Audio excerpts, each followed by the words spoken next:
There we go. Hey, good morning, Professor Tootle. Good morning.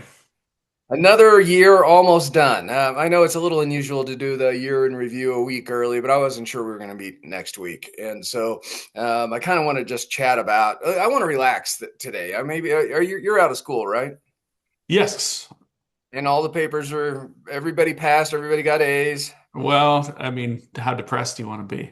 Yeah. Um, in the old days, yes, it was great. You could turn in your grades and be done with the semester. But now, one of the things that if you go on Reddit forums or TikTok or whatever, students who use AI to cheat and then they get caught, there's kind of a script that they follow.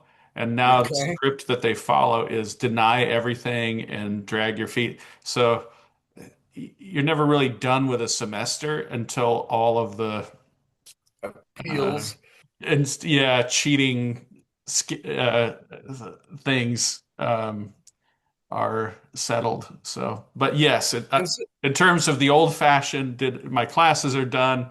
My grades were all turned in yesterday, and you got a couple of kids. So they've all the presents have been bought. All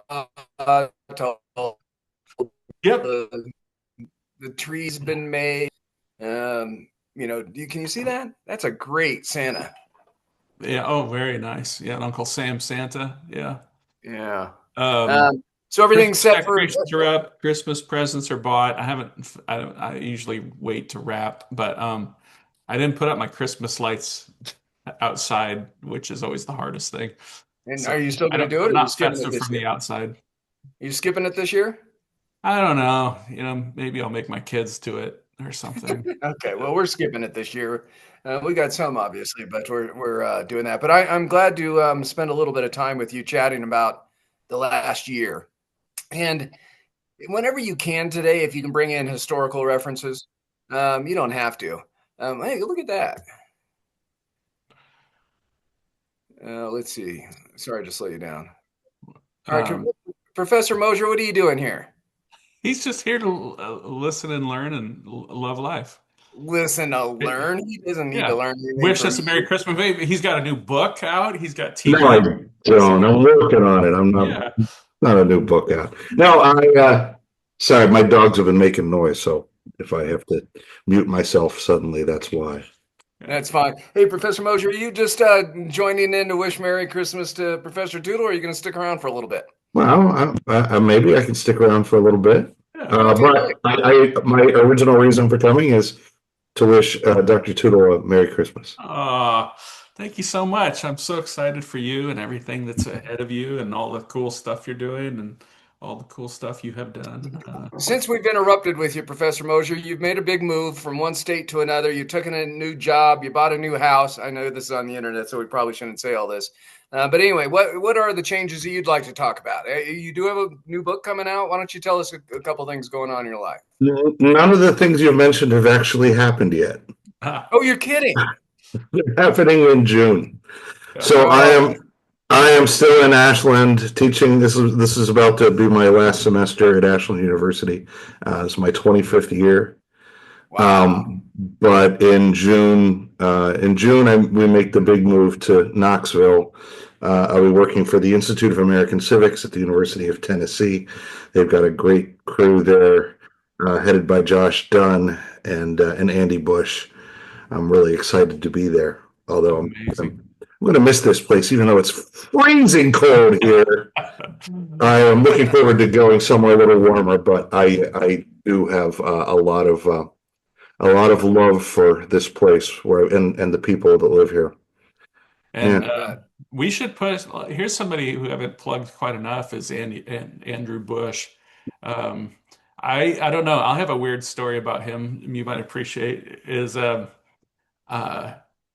I for years he had this book on the election of 1980 and I would bring it to class and when we were discussing how to write a history paper and I would pull a student, have them come to the front of the class, and I'd say, open this book to any page, and you will find a perfectly constructed paragraph. And Oh, I thought that's because every paragraph of that book is perfectly constructed Yeah. like Mary Lynn Rampolla, straight from her pocket guide to writing in history, was standing over him when he typed. That's how And he's precise. not even a what historian. is Yeah, I know. It's crazy. He's what's that, John? what's the subject matter, Professor? Oh, he had a book on the election of 1980, Andrew Bush, Busch. It's a great book. I mean, and I used to use it sort of as it's a model of how do you treat something that's really complicated and hard to tell an organized story of. Hmm. And the book is just supremely well organized and balanced. I mean, balanced politically, but also balanced in the sense of how much time he manages to spend on each topic. Uh, because it's a very short book, but he packs a lot of ideas into it. Hmm. It's just a really well organized book. And I did that before I ever met him or knew him or had any affiliation with him because that book came out, I don't know, 20 years, 30 years ago, 20 years ago. The professor, he's a friend of yours too. We should have him on our show. Well, yeah. Okay, I mean, cool. he's probably closer with John, I would suspect. Right, uh, right. Yeah, but he's an acquaintance. He'd come on our show if we yeah. ask him. Oh, I Yeah, think, sure. yeah. Okay. All right, Yeah, gentlemen. delightful guy too. And John, feel free to interrupt Professor Tootle here if you'd like, Professor Mosier. So, Professor Tootle, pop quiz. Since you're over with the semester, you have now. It's your turn to take a quiz.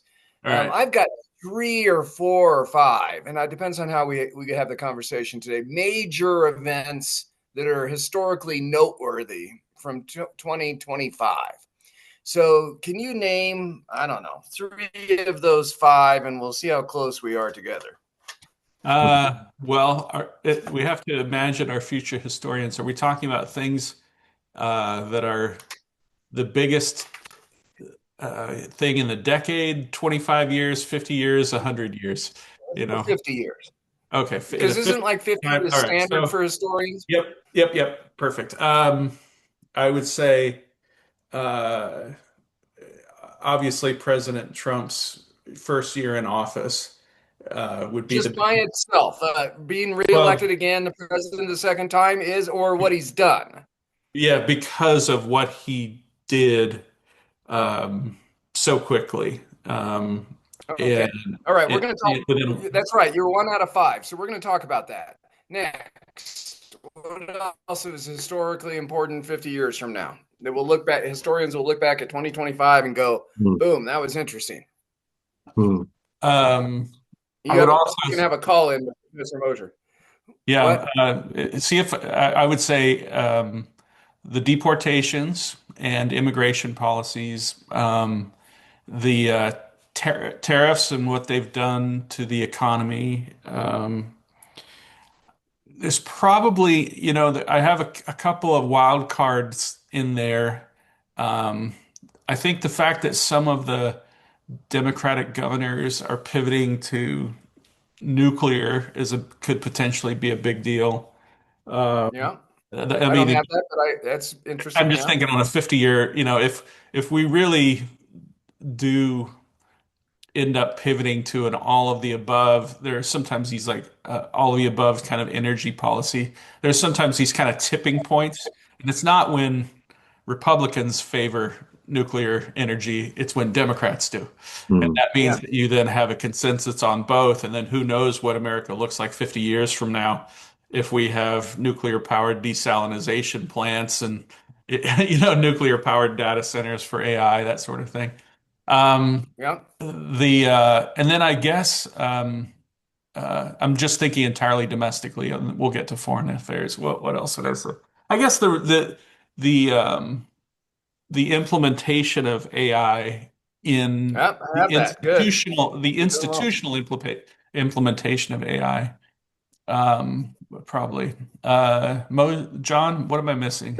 Uh, Did you mention the tariffs? I'm sorry. yeah. I mean, the average tariff rate being close to 20%. Yeah. Kind of a big. Tariffs, the Trump's inauguration, the tariffs, the immigration crackdown. Um, it really does seem like all the big events have been connected directly to stuff that the Trump administration has done. Yeah, I I know, would but also that say like the bums me out. destruction of the Republican Party too. That long term Uh, politically, I mean, there's almost no part of the old Republican distinctive Republican agenda. I would that kind of still remains. So I don't know the long term implication for the parties. We might have to bring in some political scientist or something. It seems yeah, like we're getting, and I think some of this has to do with the character of the president. Some of it has to do with the media landscape, especially social media. Is every day there's something that demands our attention, right? Yeah, Rob Reiner, the awful post by Trump about Rob Reiner is it suddenly becomes the biggest thing of all time. yeah, No one's going to remember that in 50 years. right. But the cumulative effect of lots of little stuff like this will be remembered. Yeah, I think the people to watch are always the Republican senators, because they're the only ones who matter. But I think if his approval ratings get low enough and he's seen as a drag, then we'll see movement, but nothing on that front in the hmm. next 6 months, I Okay, think. I've still got three more, but I want to open it up real quick to anybody Okay, else who well, we wants should to talk jump about in. foreign policy too. Let's see if we can guess what they are in Oh foreign yeah, policy. okay, yeah. Take your first bite at the apple, then we'll open it up. Professor, keep going. Foreign Um, policy, top 50 the years. um, airstrikes against Iran, um, Okay. Mm, yeah. the winding up of the uh, Israeli response to the October 7th attacks, maybe um, the You really stuff mean going that? on You with think that's true? Venezuela. Okay. Pardon? You really think that we're Israel Gaza is winding up? No, I just mean the major combat um, activities winding down, and Mm, the the that's noteworthy that Yeah, there was some sort of agreement and some kind of a withdrawal. it is noteworthy, but it's going to continue, right? I mean, it's Yeah, just has to, but right? but the biggest thing in terms of foreign policy is all sort of Trump related too. The and you could just kind of I would take it continent by continent and say, the uh, the bizarre treatment of Europe, um, the weird treatment of Russia and Ukraine, um, continuing to lose ground to not just China but India, um, and weird treatment of Canada. I yeah, mean, Canada, right? Yeah, but yeah. I hadn't gotten to the Americas yet. I was right. moving, yeah. Again, losing ground in Africa, uh, Hmm. and maybe Japanese rearmament, South Korea, starting to take. I mean, I guess the thing that everybody is taking seriously is. What do we do in a world where the United States of America can no longer be counted on to be the good guys? Right. And that's having this ripple effect just across the globe in every continent. So, yeah, South America, North America, Mexico, in every single place around the world. I mean, as I look out in my front yard, I look at my truck that was built by Ford in Mexico on the assumption that Mexico was not a hostile power. And now, if I were to go out and buy this truck, I mean, the price of my exact truck when I bought it 2 years ago versus today, it went from $36,000 to $42,000. Hmm. Just to kind of put all of those tariffs and relationships into Yeah. um, um, one little nutshell. What are we missing, John Brackney? Okay, I'm going to tell you as soon as I open it up, just to see if there's a gut reaction from anyone that's joined us. Anyone, this is your opportunity to jump in real quick with a question or a comment. Here, I've Bart, got one, John. Lightning round. Anyone? Bart, Okay, here's Sure, my Bart. question. Stephen and Professor Mosier, both of you are professors. What do you think is going to be, well, I consider this a notable thing of 2025, is that the White House has taken control of the economic information being released by the federal Mhm. government. You know, for the last 45 or 50 years, the federal government has kind of had a monopoly on that information. Yeah. I mean, yesterday they're claiming that inflation is running at 2.7%, which is absolutely ridiculous. It's not, it's much Right. higher. But we don't really know how much higher because they're controlling the information and they're now making it into propaganda. yeah. I Excellent point, mean, Bart. Let's not go John, there yet, but thanks for let's see, raising it. Moser, let me ask you this. Has there, I'm racking my brain and I know you are. Has there ever been a time where we have to put a little asterisk, you know, by info, because of some extraordinary circumstance like this? Um, can you think, does anything pop into your head while I'm scrambling to think if anything pops into my head from the United No, States? what this makes me think of, though, is the whole idea that this unitary executive theory that says that all executive agencies that heretofore have been reasonably independent because the original purpose for them was to staff them with smart people, experts, if you will, Hmm. who will just tell it like it is. That this notion could well go away depending on what the Supreme Court says. And I think there's an excellent chance that the Supreme Court is going to say that the president has absolute authority over every executive agency. And if that's the case, we will no longer be able to trust the information that comes from any of them. Hmm. Well, I mean, I can remember that we've always assumed that some things would be goosed a little bit, but the fact that they were always asked the questions were always asked in the same way, and then they were measured against reality, and then often corrected. It meant that we had it's like a bad polling question that Gallup has been asking since 1945. The reason you keep asking it is so that you have a baseline that you can compare it to year over year. Um, but I don't know because there's no corollary to. I mean, maybe there is. I mean, there are always things in the past that kind of rhyme, but I don't think we've ever had an administration where it was assumed that you could engage in lawless behavior and you would be pardoned for it. Mm-hmm. You can engage in law. So, in essence, there's no, when we say no constraint on executive power, no constraint on, releasing false information, and in fact, maybe incentives to do the opposite. Um, Professor Poodle, Jump yeah, in, Bart. question. yeah, yeah. Is there any precedent during wartime? World War One, World War Two? I mean, it seems to me there's some. I think there's a contrast that always comes to mind, which is to remember the difference between censorship and propaganda, and that uh, it was always seen as progress between World War One and World War Two. That in World War Two we engaged in a lot less censorship and leaned more on propaganda. Um, it's one thing to try to crowd a um, a media environment to try to flood the zone with a different story.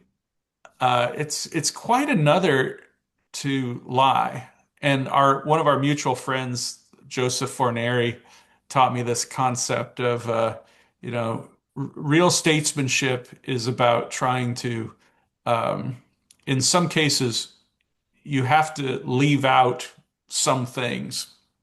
But as long as what you're doing is in service to a larger truth, and you don't lie, then we call that statesmanship. And that's what we tend to think, that our better presidents, even during wartime, are engaged in more um, uh, propaganda in a good way.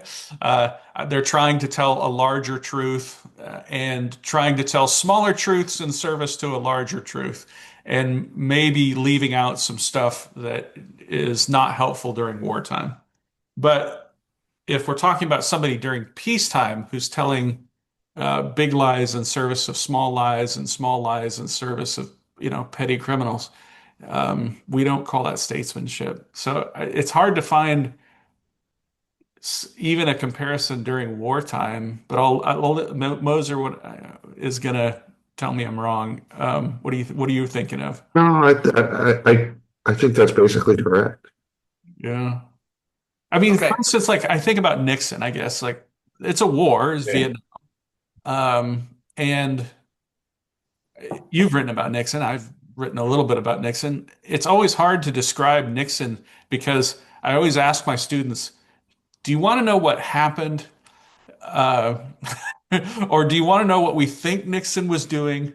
Or do you want to know what Nixon said he was doing? Mm, Because sometimes he was saying he was trying to create the opposite impression. yeah, yeah, I'm escalating the war while I'm withdrawing the troops, right. that kind of thing. And you're like, well, that's a hard trick to pull off in a democracy. Yeah, yeah. I mean, Nixon was sneaky and duplicitous and all sorts of other awful things, but the sense I have gotten is that he legitimately thought that what he was doing was in the national interest. I don't think the Exactly. same could be said for Trump. I think Yeah, what Trump does is in Trump's interest. yeah. Or, I do. I've been thinking about this, and it's in his interest, but he has a kind of gangsterish or mercantilist streak in him. He's like Andrew Jackson saying, "I just don't trust folding money." Yeah, Since the South Sea bubble, uh, and he doesn't trust things that he doesn't understand, and there are right. a lot of things that he doesn't Yeah, understand. Like he genuinely doesn't understand free trade, yeah, and that could be that free trade is beneficial. He thinks that anytime it's a sort of bizarre anti-capitalism in a way, right. because if the core belief of capitalism is the idea that when you have two goods or services that are freely exchanged, that it creates wealth, he doesn't get that. Yeah, It's that someone's winning and someone's losing. yeah. And I mean, is that come from having spent a career doing real estate deals? Yeah, Is yeah. that how it works in real estate? Well, it's not how it works in real estate, but it's how it works in real estate if you don't know anything. Yeah, Because in other words, like, look, hey, Donald Trump, you bought some building, but you want to know something? Um, that guy, he got cash, and he might have put it into the S&P 500. And you want to know, and 30 years later, he's richer than you. So yeah, Trump yeah, thinks that, oh, I've got this building, and this other guy's looking at it going like, I've got money worth 30% more than your real estate portfolio. But Trump doesn't know what happened to the guy with the money. He's just thinks, oh, now I've got this real estate. How about this? He's like a kid who values GI Joes in a world where kids don't play with toys anymore. He's got all the GI Joes, and no, he doesn't realize no one wants GI Joes anymore. So, Professor, I think you're getting a little closer to the truth on that one. I think we're giving him too much credit or a different type of credit. The Steve Jobs, is he a brilliant business No, executive? no, Well, he's a marketer extraordinaire, and it built one of the wealthiest not companies in the really. world. No, Well, he inherited more money than Steve almost Jobs. any. No, no, I'm talking about Donald Trump is I'm not a talking brilliant Steve. marketer. I'm He's talking not. about Steve Jobs. Steve Is he Jobs, a yeah, brilliant business person or a marketer? was Steve Jobs, or Yeah. he was both. Fair enough. But my point is Trump likes wrestling, and there's a winner and a loser, and Mm. he thinks America's losing. He's pissed, and he's going to bring in a new wrestler, and he's going to say this is the best wrestler ever. It's all marketing. That's all he is. Well, It's just a marketing, self-interested marketing, and that happens to align with the president because he's the president of the United States. But he could go to some other damn country and be marketing him and whatever that country is. Agree or disagree? how about this? He's somebody who doesn't understand Christmas, and he doesn't understand the miracle of America, uh, which is the spirit of Christmas is that peace is possible on earth, and the miracle of America is that it is possible for human beings to live peacefully and govern themselves. And he doesn't really understand either of those two big truths. Lovely. That's actually one of the main prongs that I wish to investigate today of a year in review. So thanks. Let's get back to that. Last call for anything else. Sandon or Jeff, if you can hear us. Frank, you're welcome to jump in. Bart's already had a bite of the apple. Anything else, gentlemen? Okay. The things you've missed, Professor. Artificial womb.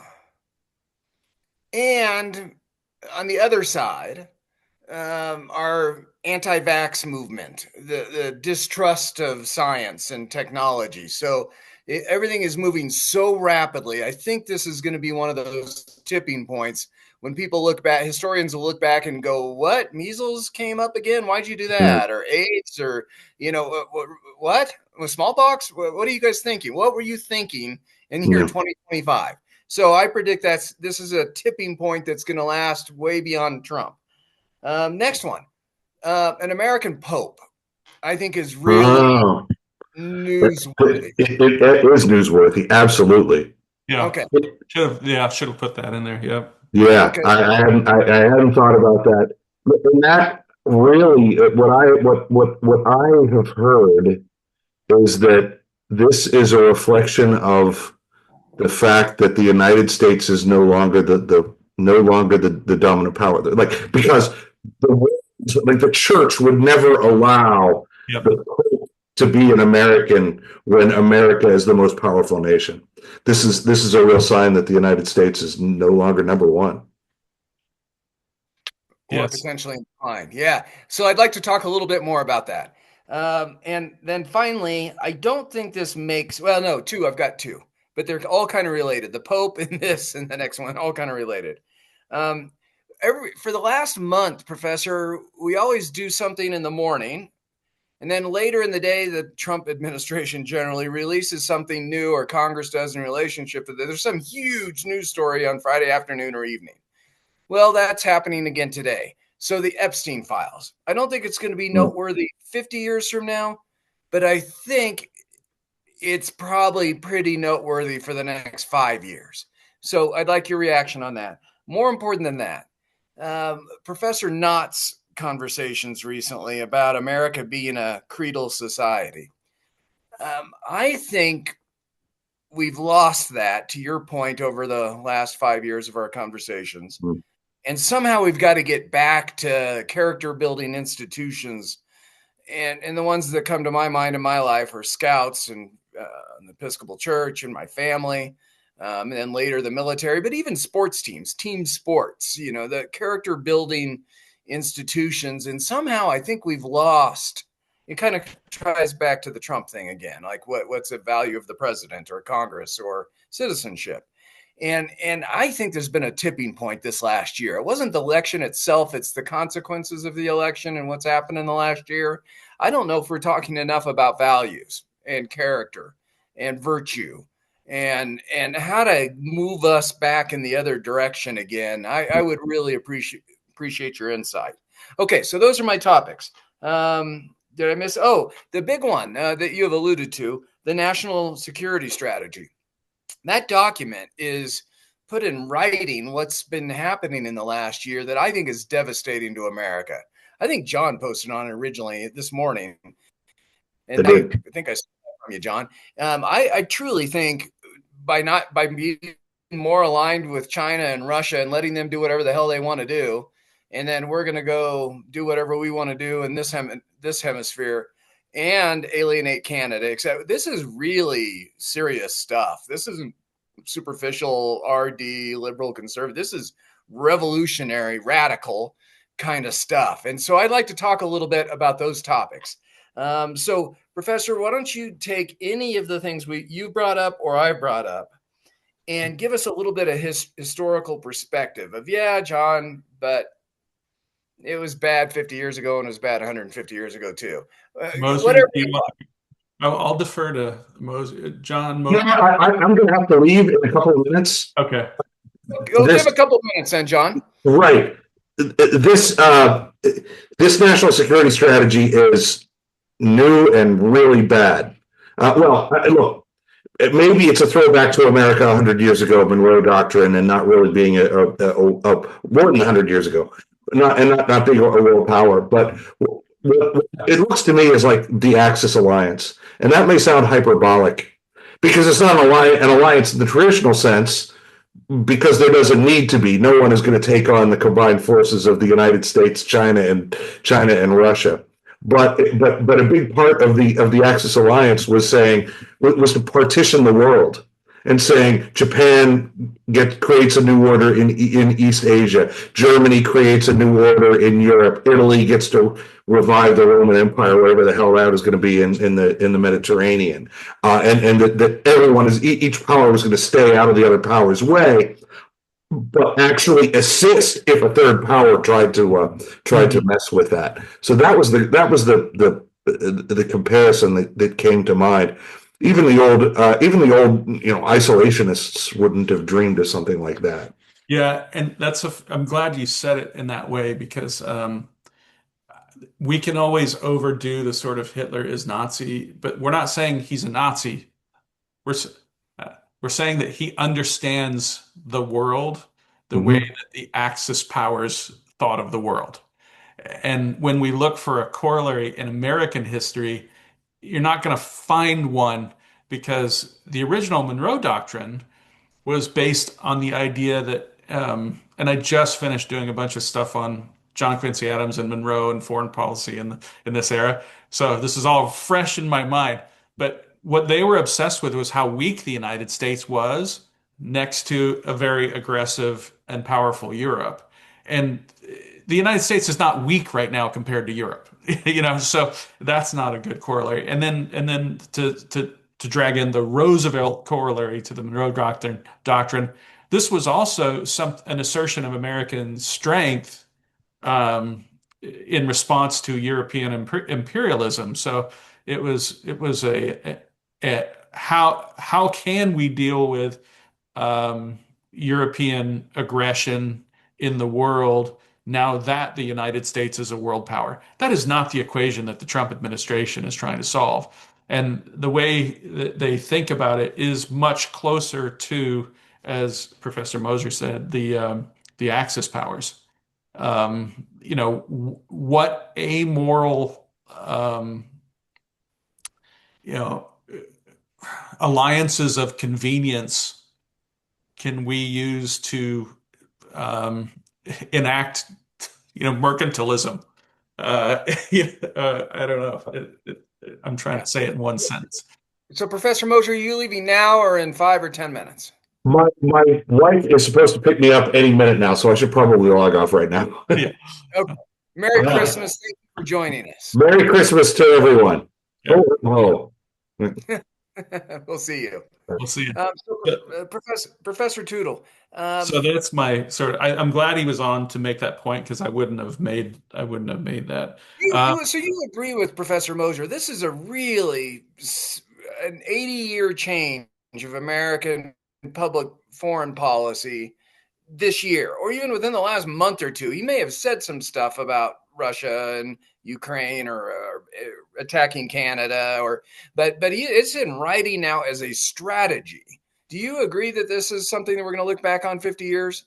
It depends because we can always get lucky. In some ways, Trump is doing and cannot avoid doing long-term damage. But he might get lucky and avoid short-term damage.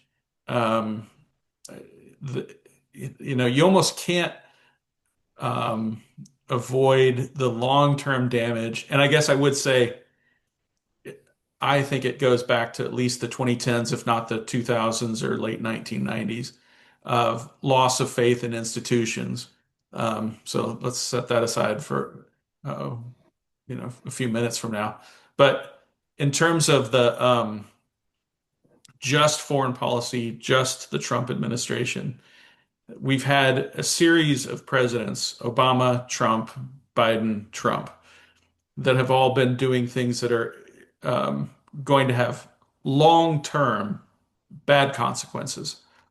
But it is also true in history that sometimes you just get lucky in that you bungle your way through and um, um, manage to get through your presidency without starting a world war. Okay, Uh, Professor, give one or two lines on each of those presidents. Clarify: Obama, Trump, Biden, Trump. What did they do that had long-term negative consequences in foreign policy? Each one. well, Obama. well, I would say that in the case of both Clinton and Obama, maybe the worst thing they did was the loss of American credibility in the world. So that if you say you're going to do something, you do it. Um, You're talking the red line. yeah, but not just that, but also just uh, things like the Iran deal, Benghazi. I mean, just how they Okay. treated terrorism in general, and not having a cohesive policy. In many ways, it was like as a smarter version of a smarter, better sounding version of Trump's foreign policy. There was no attempt to reconcile. Um, I shouldn't say there's no attempt because there were people in the Obama administration were trying, but there were fewer attempts to make sure and have a coherent, cohesive national security policy that adhered to traditional American values, and it was implemented universally across the administration. It was much more ad hoc than that. And then Professor, let me ask you. go ahead. Let me ask you a question that we've never addressed on the show before.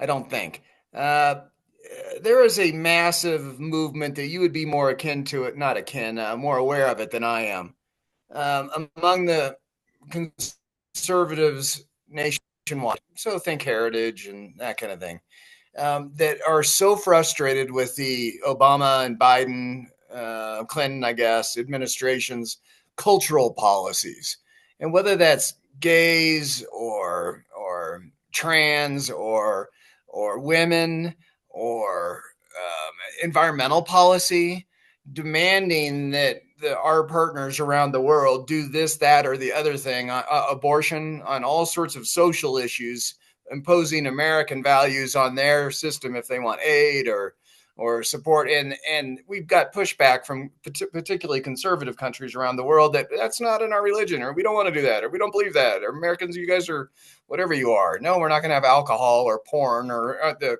crap that liberal Western societies have. No, we don't want that in our country. No. And we force them, not porn, but we force our values on them. And they don't like it. And so Trump came along, or the supporters of Trump came along and said, we're cutting all that out. No social foreign policy stuff. We're abandoning USAID. We'll abandon everything in order to make sure we're not imposing our values. Do you concur with some of that? Because I hear that from my conservative friends. They didn't like it either, and they're thrilled that Trump came along and just wiped out the money and the policy. Can you give a reaction to that? Well, I guess I just disagree with the idea that any of this is conservative. I disagree with the idea that any of it is traditional. What Trump was doing and what Obama was doing, and what Biden was doing, none of it was traditional. None of it was conservative. None of it was in keeping with American um, traditional American diplomacy. And the fact that Trump is doing it also just with different stuff. Um, there's it's the same policy. It just has the opposite. It's supposed to have the opposite results. Um, in each case, it's how do I impose my will on someone else? And it's a bizarre, it's the opposite of freedom, certainly. Um, but no, Trump is this, I guess I just see him as the same. Um, I think you, it's I think it's a nice reaction. But you admit you have friends, somebody, one of your great admirers, Victor Davis Hanson, would be a proponent of that kind of view, right? well, yeah, I mean, but there's a difference. All right, imagine if, somebody was getting robbed outside of your house, right? And you know, somewhat you got a robber and a robbie, right? And you run outside and you pull the robber off of the victim, right? We'd say, okay, that's good. We've now stopped this bad thing from happening.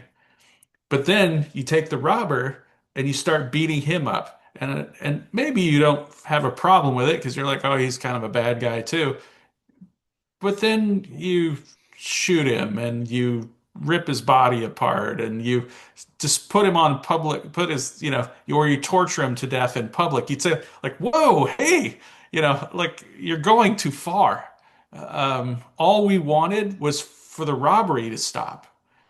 And to say that you need to sort of torturing someone in public is good, I don't know. At a certain point, it becomes worse than the robbery, uh, and is having a worse effect in public, because you're advocating something that's so outrageous that you're giving license to people to just go out and commit murders on their own in public.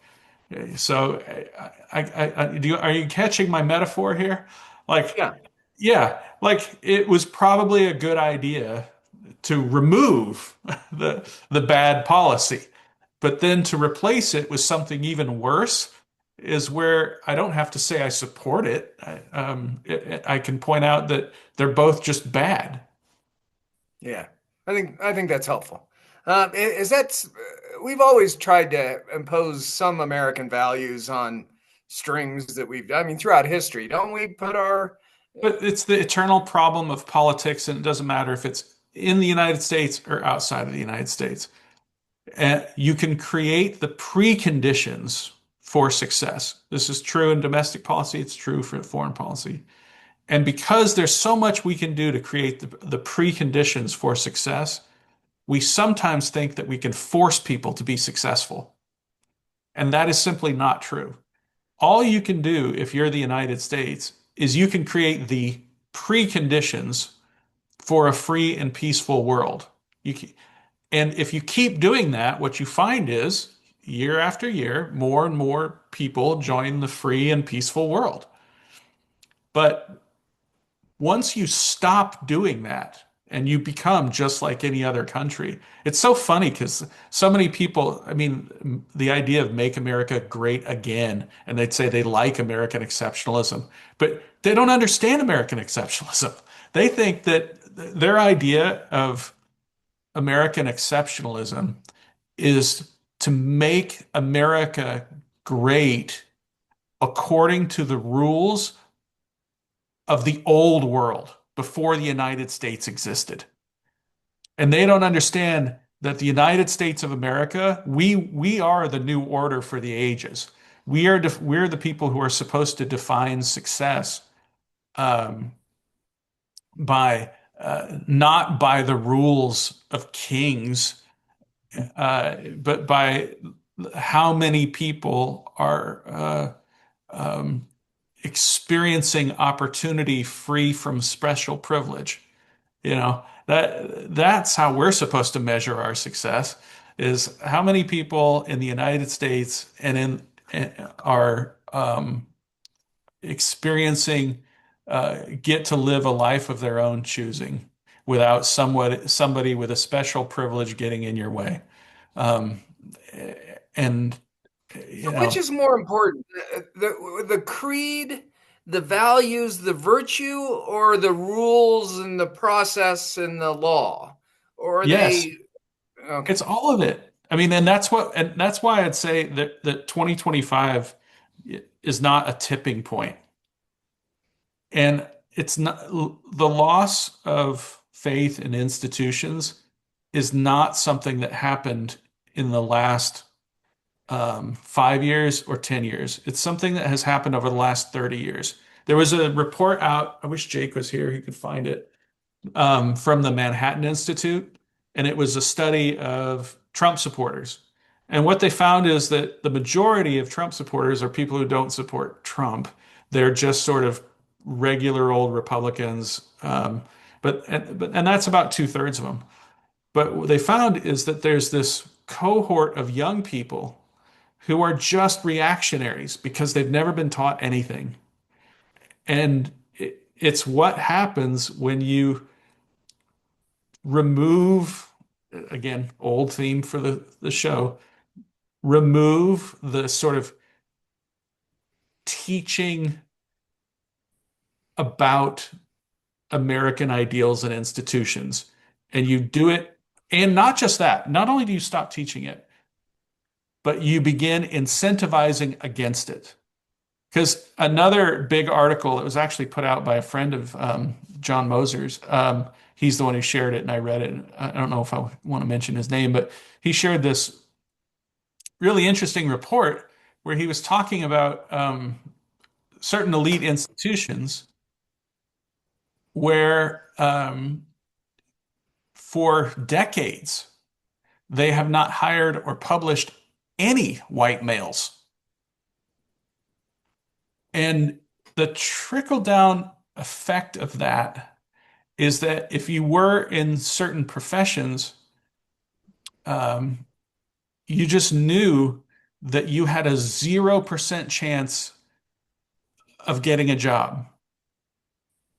And the effect that that has over a 20 or 30-year period is that you have essentially a cohort of people who could not rise in the old institutions. They were closed off to them.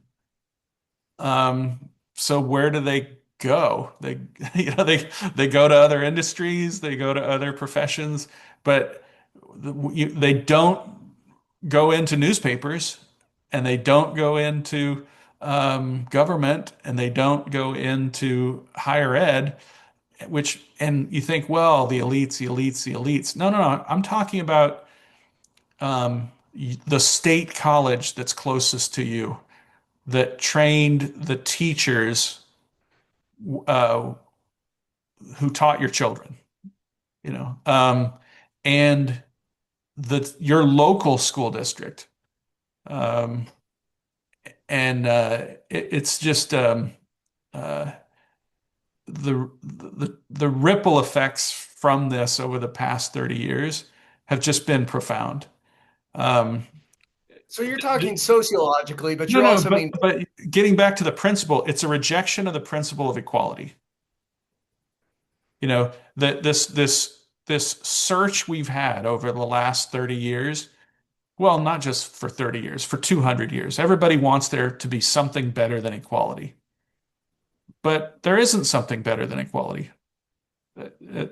And that doesn't stop people from trying to achieve something called justice that they say is better than equality, but there's no limit on justice. Equality is something that we can shoot for and keep trying to apply to as a or appeal to as a legal standard and as a policy standard. so Professor, I'm glad we're talking about this not small, but aspect of society that we haven't. I'll just directly ask you. You've chatted about it right now, and you've also chatted in the past about hiring practices or unconstitutional obligation limiting freedom of speech and conscience about who you hire in the university system. So I have an inkling of how you're going to answer this, but I'm not certain. You like this is there's lots of people that probably don't like you or me or us or our show because we've been pretty harsh on Trump's policies over the years, and Trump himself, the character of the man. But this is an instance where you think he's right. We should completely dismantle and abolish DEI. Well, let me get back to my metaphor of the robber outside, right? Like, Good for you. Stop the robbery from taking place, Right. but then stop. That just like I told you, Mr. Liberal or leftist, there's nothing better than equality. I'm also telling you, Trump supporter, there's nothing better than equality. Like, the standard has to be equality. Equality is the thing that, as Lincoln said, it clears the path for all. It gives enterprise and industry to all. Lincoln was so smart in that short little, I mean, just a fragment on Constitution and Union. We sometimes call it the Apple of Gold document. But he really understood that the only thing using the word enterprise and industry, Lincoln said, the only thing that will make it possible for you to want to get up in the morning and work for something. And the only thing that's ever going to make it so that you will be creative in overcoming the obstacles that come along with any endeavor. You will do that if you think you have a shot at equality. Because the opportunity's fair. Yeah. If the opportunity's fair, you're willing to play the game if there are some referees out there and they're calling the plays both ways. And he said, no, our forefathers, and by extension, nobody would be willing to fight and die and live their lives and have dreams about tomorrow for a mere change of masters. Like, nobody's going to say, oh, I'm going to struggle so hard, just so I can have a different slave master. Like, nobody's going to do that. And the only thing that makes it possible for us to enact this is equality for all. But he also, and again, to his credit, it's not equality for me. It's equality for all, right? I should want those referees calling the fouls both ways and enforcing the rules equally, because that's the thing that's going to preserve my enterprise, my industry. And it's also the thing that will lead to human happiness, because it's the only thing that will make it possible for me to actually be happy about what I've achieved in life. Because if what I have achieved in life has come to me only because of special privilege or abusing others, I'm never going to be happy about that. Like, some part of me will always be sad and messed up about it. But I don't, getting back to Trump, I don't think Trump understands any of that. And insofar as I would say he is as openly hostile to that idea as Biden or Obama. It's just Trump wants DEI. It's just DEI for him. He's not anti-DEI. He's pro-DEI. He loves it. Well, in his instance, it's loyalty based, though, isn't it? It's not based off the color of your skin. But he is allowing people like Stephen Miller to, because Stephen Miller is loyal to him, he's allowing Stephen Miller to enact it in ways that are, DEI, but just for white folks, white people. Yeah. All right. I don't know where to go with that. Can you give me at least a little bit of, not empathy? Actually, that's the word I want. But can you give me a little bit of credit that I think I love the equality part? It's in our Declaration of Independence. Okay, stop there. Don't say but after that. Oh, I love all that. There's nothing wrong with having some empathy, though, for somebody who's had a difficult past and can't quite make it. And so you spend extra time with them. You give them Gotcha.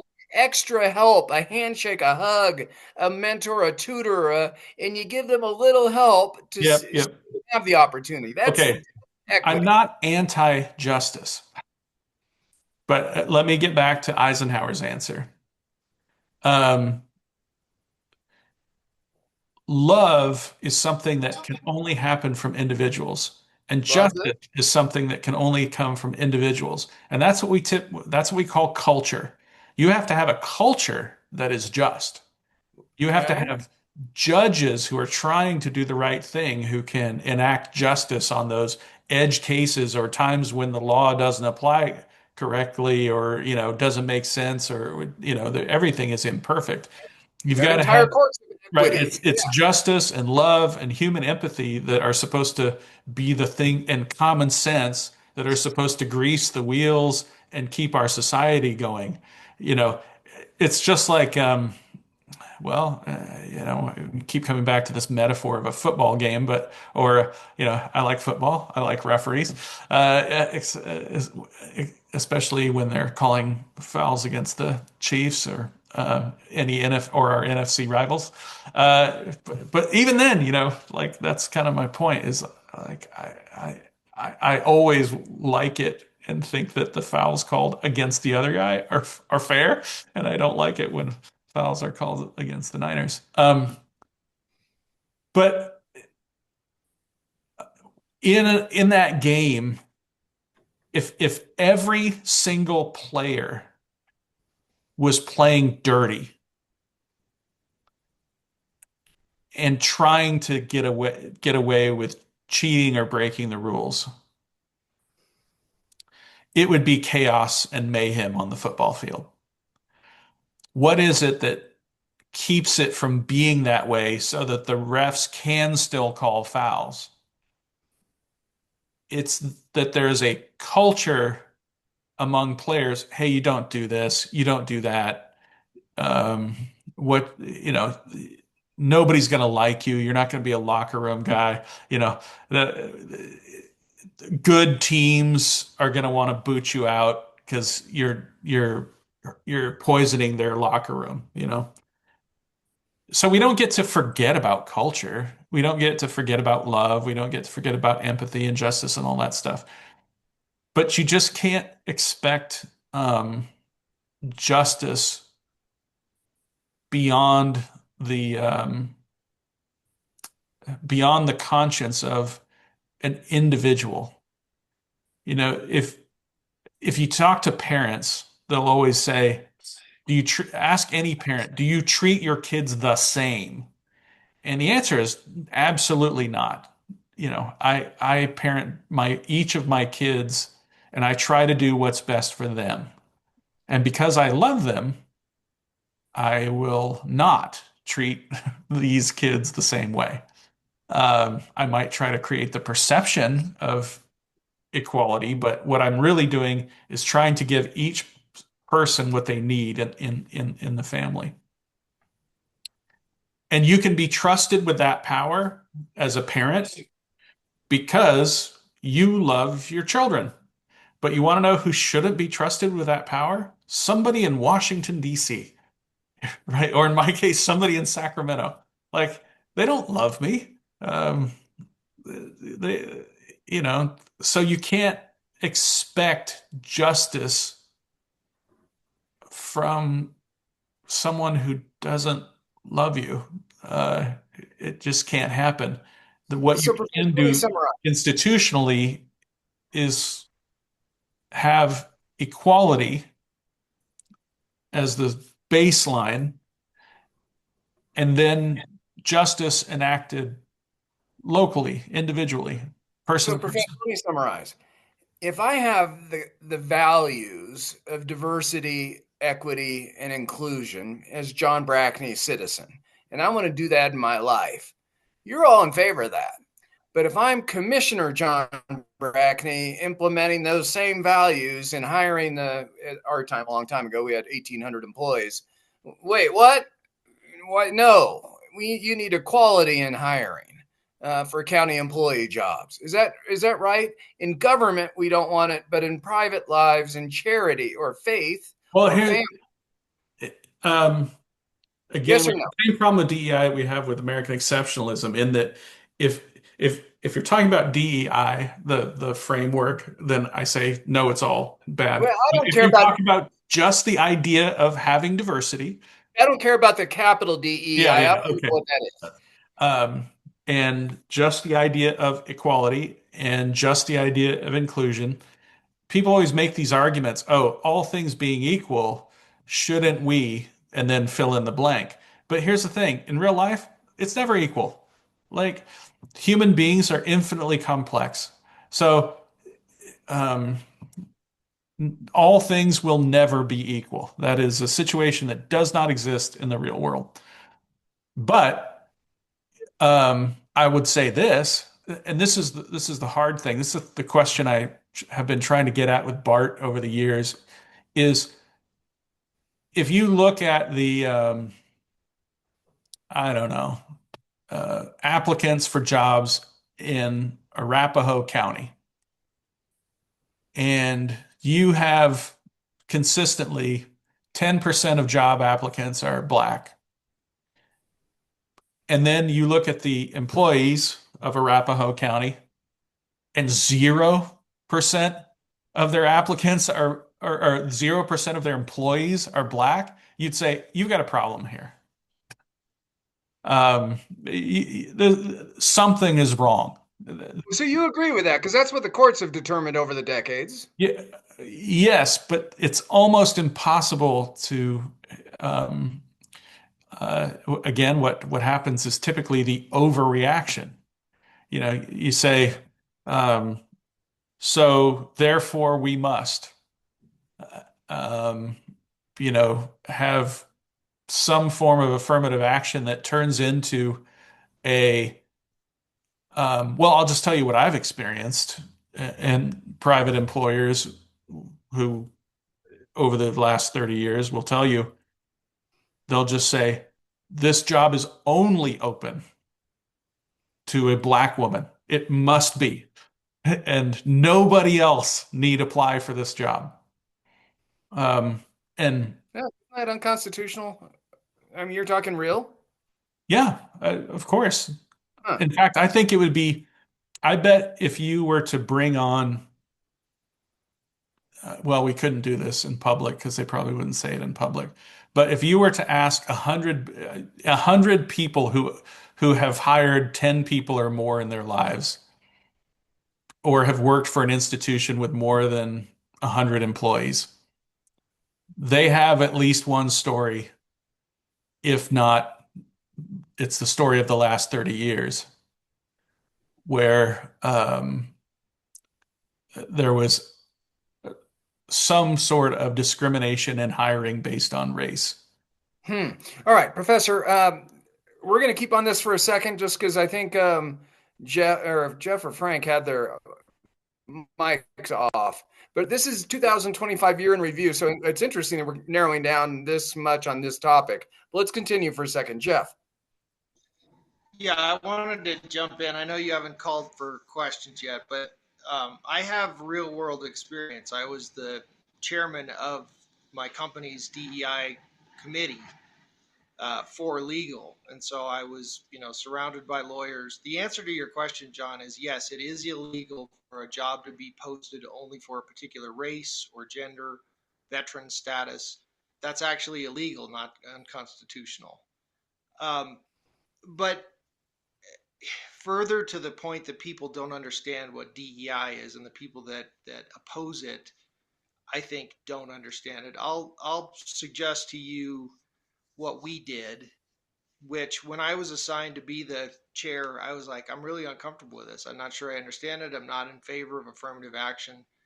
But what we were charged with doing, to use your 10% example, it wasn't that if we only have 10% of, let's say, women um, applying, and then we have 0 women in the position. Therefore, we have to hire a woman.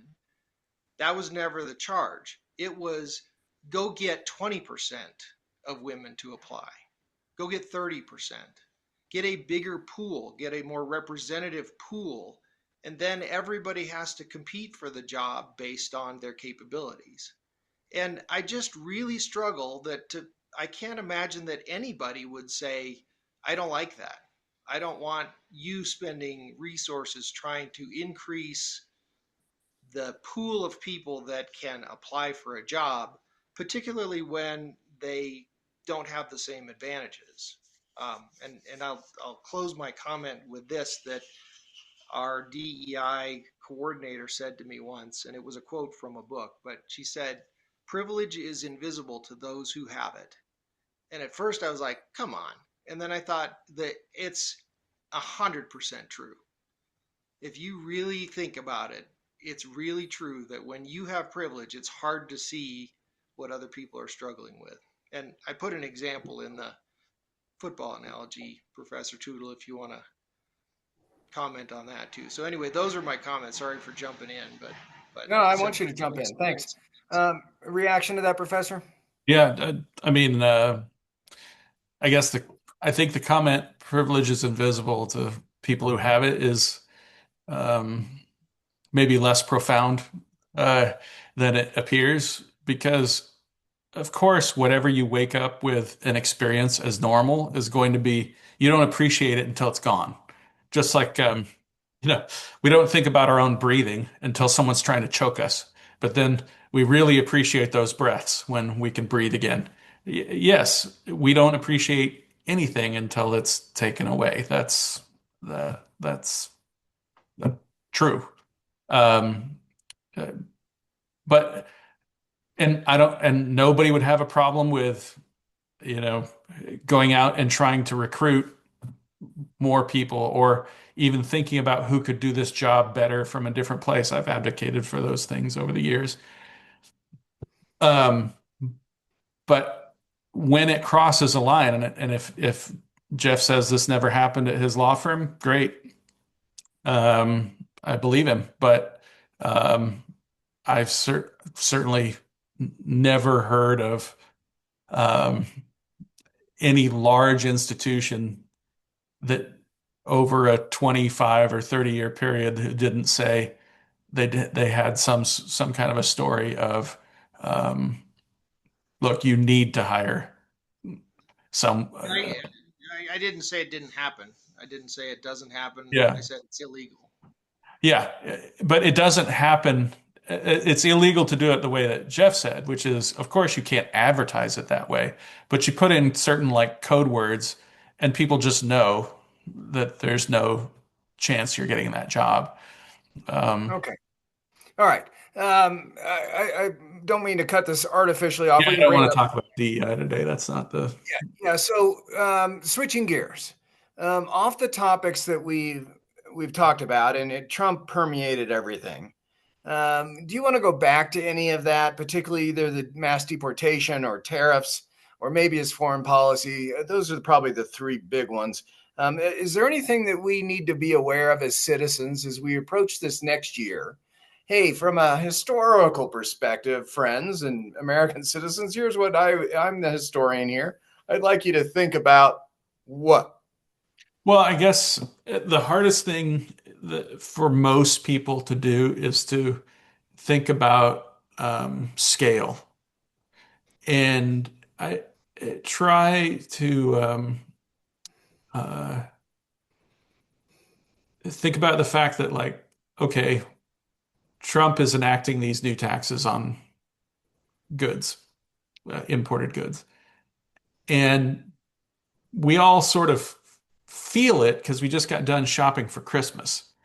And we know that, hey, everything just seems to be about 20-25% more expensive, And is that the direct result of Trump? The answer is yes. He enacted those, probably illegally, but whatever, we're paying him now.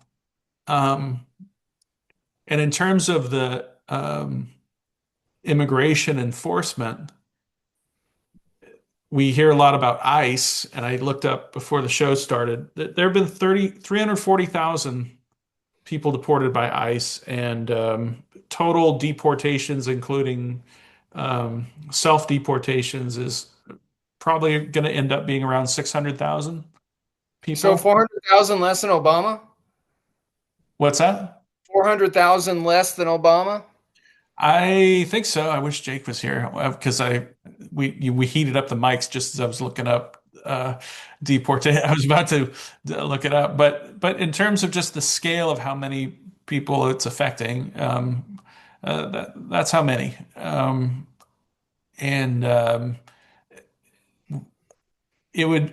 there is no great source on this yet, but I guess the thing I would be interested in knowing is, but you almost have to go on a sort of case by case basis. How many people um, would have been deported sort of under normal times? And you almost have to go back to the Bush administration to see what this really would have looked like. Um, because we've had a weird situation in California for years where state law contradicted federal law, and each sheriff in each county had to decide which law to break and how much. And I think our sheriff has done a pretty good job of this in that he sort of said, well, I'm going to deport the and spend our resources on the worst criminals, um, and prioritize and continue to prioritize, you know, people who are dangerous. Um, and our numbers have, at least the last ones I looked at, haven't gone up that much. So we'll. So a nuance, though, to those numbers, Professor. It is true, though, that under previous administrations, the border was much more lax. And Yes. Trump, through a variety of ways, has shut down the border and threatened draconian things. We're going to send you to Guantanamo or Libya in order to keep people from coming. I mean, it's just a scare tactic to scare everybody from coming to America. Well, and that's more effective than, I mean, it's funny because Trump always talked about, I want to build the wall, but he never actually built the wall. Right. Because something that was brought up in the last show actually has some bearing in this. Remember, we had that guy who asked me about immigration in the Constitution. He said it's not there. And the reason immigration is not in the Constitution, the word naturalization is there in the Constitution, is because the United States of America is not a prison in either direction. People can come here and people can leave.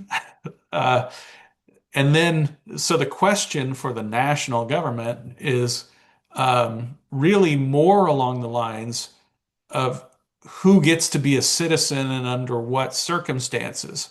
That's naturalization. And of course, Congress is going to come up with laws regulating, you know, what kind of a visa policy, who gets to be here as a tourist, who gets, you know, so you know, no matter what kind of a wall you build around the United States, people can still buy an airplane ticket and come to the United States, and then they're here. You know, Sure. Yeah. So it's kind of it has always been. I was about to use a big word. Trying to think of a smaller word. It's always been an absurd thing.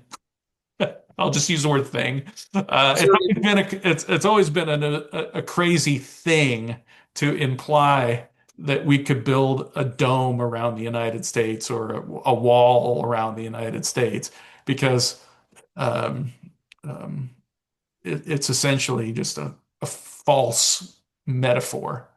Um, so, yeah, what has been effective is cracking down on these formerly tolerant institutions and saying, we're just going to get rid of you. And also not caring about the consequences. You know, just saying, we don't care. We're just going to send you somewhere. And maybe it's gonna. I mean, I think about there's this Chinese dissident. I can't remember the guy's name, but Yeah. what's that? The Unger videographer. I'm not sure. Maybe the Uyghur videographer. Yeah. Um, yeah. And, he's somebody who we can't just send him back to China. You know, um, we, and if we have a system that doesn't try to introduce a little bit of common sense or justice, um, cases like his, real cases, are going to be we're going to have some massive tragedies. Yeah, just dreadful. Yeah, truly dreadful. Okay, Professor, we only have 11 minutes left. I've got a 10:30 phone call I got to make today. So forgive me for not talking about some of the bigger topics like the Pope and I missed some stuff. Frank and Sandon, Jeff and Bart. Comments, questions. We're going to conclude in just 10 minutes. So this is your time to jump in, ask questions, make comments, plant seeds for future shows, whatever you want to do. This is your time. In unprecedented times, the fact that we can sit here and have this conversation is one of the things that makes America an exceptional place. Thank you for taking your time to do this and allowing other people to participate. And I guess I would argue that doing this is the most important thing that any individual citizens can do. Any individual citizen can do to try and impact where we're going in the future. Having these sorts of conversations and thoughts. The positive note at the end of the year. Frank, do you have any concern about what you're pretty diplomatic on what you say, but I'm out there on a lot of stuff. I throw it out there. Are you worried about me being arrested by the Trump administration for being anti-Trump or whatever? How are we in the Freedom Index? Or do you have any concerns about that? Sure, I absolutely. About me being arrested? Don't tell anybody that. I have concerns about, well, I live in a society that has authoritarian tendencies at this moment in time, and I don't know where it's going to go. I have high hopes and expectations that it's react in a way that discourages further implementation of Cool. I got you. I got you. I asked the same question of the professor a couple of weeks ago, and his answer was something like, "I don't think I'm that important enough to be arrested," or there's bigger fish to fry, or something. I can't remember. Professor, you hear Frank's concern about me personally? He said, "Yeah, I should be concerned." What about you? Well, my first thought is you're right to be concerned. The ICE could kick down our doors, kidnap us, send us to China, and then Trump could pardon everyone who did it. And I think we don't have I don't know if we have our 2025 predictions or if that's another show. That's another show. We'll either do that in the next week or the January show. Okay, well, let me give you two topics for future discussion then. We probably need a constitutional amendment to get rid of or heavily modify the pardoning power. And and at some point in this term or the next, the Supreme Court needs to find the limits of executive power, because the idea that it would somehow be constitutional right now for immigration services to kick down my door, kidnap me, send me to China, and then have the president pardon the people who did it. That can't be constitutional right now. Yeah. Well, and furthermore, they can't say, "Oh, well, under the existing Constitution, that's okay." Did you read the new Department of Homeland Security criteria for domestic terrorism? Nothing in the when did it come out? Because Oh, this I did week. read something back in like October and No, November. no, this week. Oh, It's the new EO that says like if you're anti-American or anti-capitalist or you're for DEI or I mean it's these big broad things that you could be classified as a domestic terrorist. It's so overly broad, it's ridiculous. It probably encompasses, I don't know, every Democrat in America. It's like you haven't seen that yet. no, it probably I'll show encompasses everybody you in over there. America. Yeah. But to your point, though, you can the general, the 4-star general from U.S. Northern Command. I used to work down at Space Command with Northern Command. Been with the 4-star general down there. Said that yes, he's willing to execute, like kill, on the orders American citizens if he thinks they're a domestic terrorist. And it's so broad. I mean, so yeah, it's really a weird time. You concur that we should have our eyebrows raised? Yes. Okay.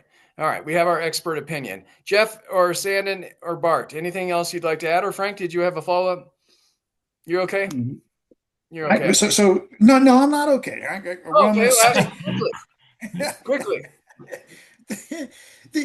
These exceptional privileges that have been taken by the recent administrations, Supreme Court endorsing a more power to the president, I think has a very likely outcome of us rethinking the constitutional amendments that Professor Tootle alluded to. We've never been pushed hard enough to start thinking seriously about changing some stuff.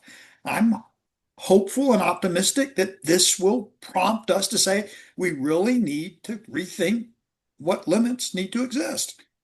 Well, and you didn't throw this one in, Professor, but there is no doubt that, and I can't remember if it was military or law school or both, that said not only should you not have improprieties when your business dealings in law or military, but you don't want to have an appearance of impropriety. You don't want to even have any accusation that you could be doing something wrong because it slows down the mission if all of a sudden you're having to defend yourself from whatever appearance of an impropriety. We have gone so far and above self-dealing and not only crony capitalism, but right out just plain quid pro quo and fraud. It is over the top nuts. I think historians will be writing about this more than anything else in 50 years. I think there'll be volumes of books written of gone, what were you all doing in 2025 to allow this to happen right in front of you? What do you mean you were well, he was doing it in public. Right, he was doing it in public. No one stopped. No one? What are you thinking? I think that's going to be a huge issue. Agree or disagree? Yes. Okay. I'll start with a disagreement. We have 3 minutes left. Okay. How do I say this?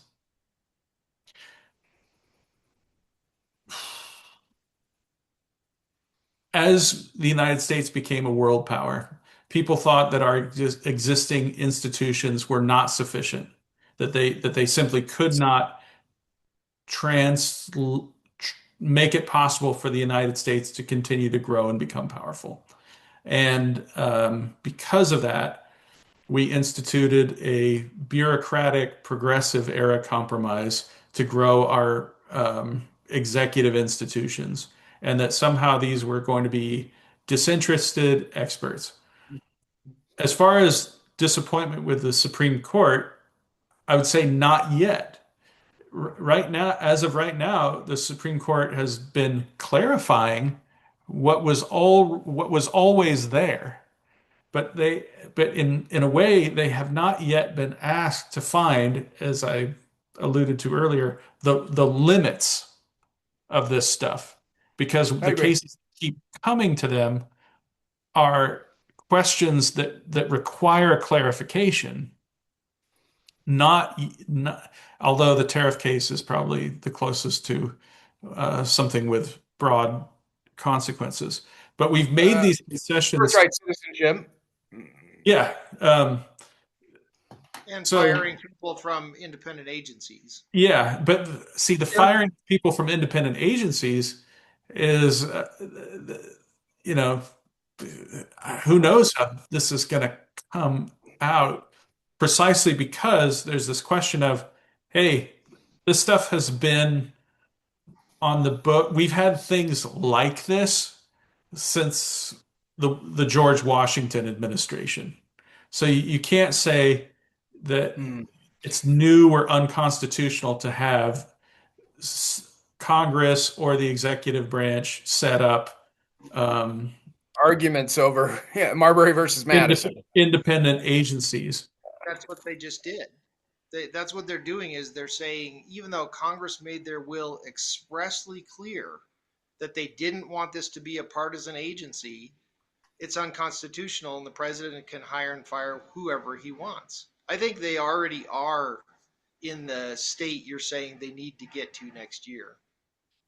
Yeah, yeah, they're in the process of finding the limits, and whatever comes out in the next year or two is probably going to be, hopefully, I guess maybe I'm placing too much hope, but it might be coherent and not ad hoc.